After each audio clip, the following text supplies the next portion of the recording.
राधे राधे महाराज जी, आपके चरणों में अनंत कोटि दंडवत है। महाराज जी, हम भजन मार्ग पर चलने का प्रयास कर रहे हैं। महाराज जी, हमारे भजन में एक अड़चन आ रही है। हमारी बेटी कुसंगवश भक्ति मार्ग से भटक गई है। महाराज जी, मैं एक माता होने के नाते अपने आप को कैसे संभालूं या उनको कैसे संभालूं या मेरा क्या कर्तव्य होना चाहिए? बड़ा मुश्किल है किसी को संभाल पाना। जब बात हाथ से निकल जाती है, जैसे बाण छूट गया ना, अब बड़ा मुश्किल है। वो लक्ष्य भेद के ही रहेगा। ये कर्मों का बाण हाथ से निकल गया। जैसे एक बार व्यभिचार दोष में युक्त हो गया, चाहे स्त्री हो चाहे पुरुष हो, बच पाना बड़ा मुश्किल, बहुत मुश्किल है। अब वो हाथ से नहीं, बच्चापन से अगर संभाला जाए तो संभल सकता है। अब यौवन अवस्था आ गई, अब तो ज्यादा समझाओगे आपके पास ही नहीं रहेगी, आपकी अवहेलना कर देगी, आपके विरुद्ध में। हाँ, ऐसे हमारे पास कितनी बातें ऐसी आई। माता पिता को पुलिस में महाराज जी, आपने भी लिखा है कि वो आपके साथ रहना नहीं चाहते। हाँ, देखो लिखा है, देखो ऐसा ना। अब क्योंकि बात बिगड़ गई ना, आप ज्यादा कहोगे तो आप कह देंगे कि लोग हमारे साथ टॉर्चर करते हैं हमें, क्योंकि बालिक हो गई, अब हाथ से निकल गया मामला, अब संभलने वाला नहीं। अब ये है कि कर तुम अन्यथा कर तुम, भगवान उसको किसी तरह जहां भी जैसे भी, वही बकाया, दूसरा कोई उपाय नहीं। जब आदत बिगड़ जाती है, मनमानी आचरण होने लगते हैं, फिर संभलना मुश्किल होता है। ऐसा हम लोग बताए ना, घर में इतना शासन था, जबकि बुरा लगता है, सबको लगता है, बच्चों को भी बुरा लगता है, बड़ा कठोर शासन था। बेविचार रूपी दोष की तो कहीं भी किसी भी तरह से संभावना ही नहीं थी। अब क्या है, छूट दिए हो तो देखो बड़े बड़े ऋषि मुनियों का मन मचल जाता है। फिर वो तो बच्चे हैं, उनको अपना हित का ज्ञान नहीं, अब वो मचल गए, अब वो बढ़ते चले गए गलत की तरफ। अब वो वापस हमारे कहने से नहीं आएंगे, वही वापस कर सकते प्रभु। कोई ऐसा चोट लगे मन में कि फिर वो लौट कर तुम्हारे पास आवे कि मैं गलत थी, अम्मा मुझे संभाल लो, तो भले आपका उपदेश काम करे, ले अब उपदेश काम नहीं करता। जब मार्ग बढ़ जाता है फिर गलत, हृदय स्वीकार नहीं कर पाता।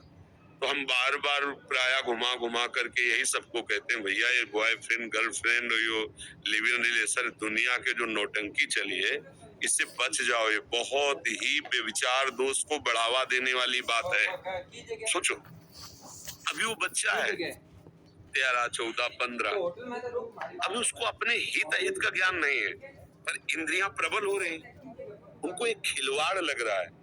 उनको पता नहीं कि पाप है, ये अधर्म है, ये आगे चलकर हमारे जीवन को नष्ट कर देगा, कुछ पता नहीं। अच्छा, जैसे ये भी है कि 30 वर्ष के बाद ब्याह हो गया। देखो, भले सबको अच्छा कहे, लेकिन हमारी मान्यता में ठीक नहीं, क्योंकि 18-20 के बाद यौवन का भारी प्रकोप होता है।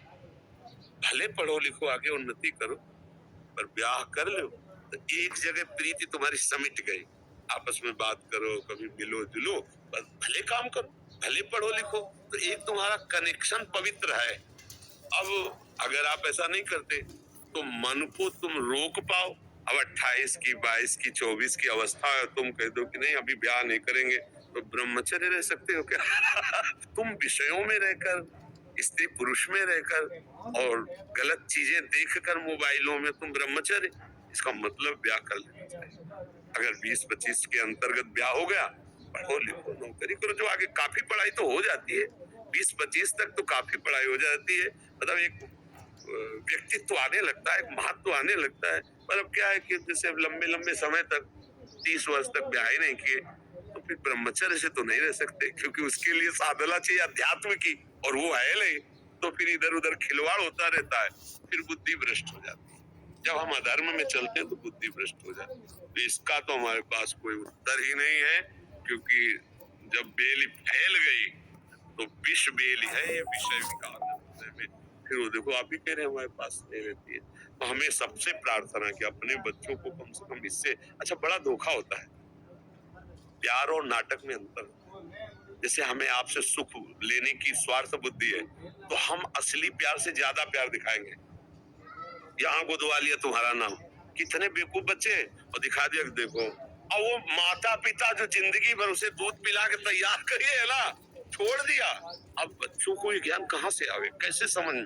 अब मतलब बहुत तरह के इसमें अधर्म है, पर वो बच्चे हैं, सब आप उनको समझाए तो कहेंगे बाबा जी क्या जाने बॉयफ्रेंड गर्लफ्रेंड, तभी उपदेश करते हैं। उनको लगेगा नहीं नहीं बच्चा, इसमें तुम्हारा अहित है, तुम्हारा जीवन नष्ट होने के पूरे चांस है। आगे कहीं भी तुम्हें देखो, माता पिता कितने भी कैसे भी हो, अपने बच्चे का कोई राक्षस ही होगा तो बात अलग है, नहीं कभी अहित नहीं होने देगा। उनमें एक वात्सल्य होता है, उनको लगता है हम चाहे जितना कष्ट में रहे, मेरी बच्ची का ऐसी जगह ब्याह हो जहाँ उसको सुख मिले। मैं भले मेहनत रिक्शा चला के करो, मेरा लड़का ऐसा ऑफिसर बने जो उसको कष्ट, ऐसे प्राय माता पिता, तो हमें लगता है बच्चों को माता पिता की अनुमति तो लेना ही चाहिए। किसी भी कार्य के लिए आगे कदम बढ़ाने के लिए माता पिता का सपोर्ट लेगा तो मुझे लगता है कि वो सुरक्षित रह सकता है।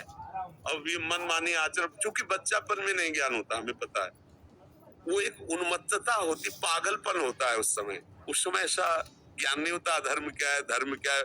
फिर दुश्मन लगते हैं माता पिता की, हमें क्यों रोक रहे हैं, हम खेलना चाहते हैं, हम मनोरंजन करना चाहते हैं, ये रोक रहे। और उनका रोकना अगर मान गया तो आगे चलकर, जैसे अपने लोग हैं कि अगर मेरे माता पिता शासन न करते तो हम लोगों की वृत्ति बिगड़ी होती, तो आज भी बिगड़ी होती।